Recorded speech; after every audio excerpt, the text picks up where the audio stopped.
সন্তানদের একটু ভালো রাখতে ৩০ বছর ধরে টানছেন ময়লার গাড়ি। নিজের কথা চিন্তা না করে কাজ করছেন দিনরাত। শেষ বয়সে এসেও কেন এত কষ্ট করছেন এই মা, শুনবো সুলতান মাহমুদ কনিকের রিপোর্টে। ছবি তুলেছেন নাজমুস সাকিব। একজন সংগ্রামী মা, বয়স তার ৬০ পেরিয়েছে, তবু মুক্তি মেলেনি কর্ম থেকে।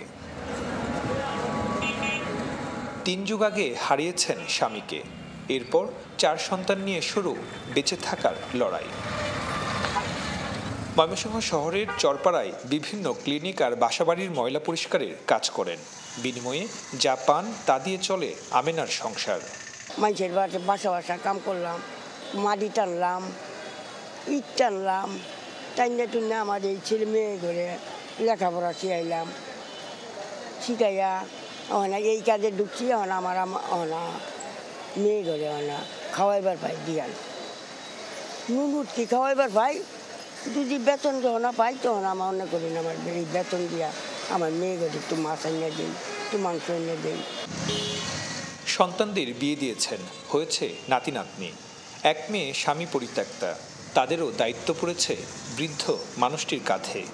সন্তানের লাগে তো আমার সব, আমার সন্তানটি যদি বালা থাকে আমিও বালা বাবা, আমার আর কিছু লাগে না। আমি মরলেও যে আমি শান্তিতে মরা ভাই, আমি এইটাই চাই, আর কিচ্ছু চাই না।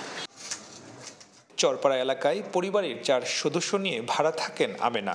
সন্তানদের সুখের জন্য আজন্ম পরিশ্রমী মানুষটির আক্ষেপ সরকারি কোনো সুযোগ সুবিধা না পাওয়ার। সুলতান মাহমুদ কনিক, চ্যানেল 24, ময়মনসিংহ।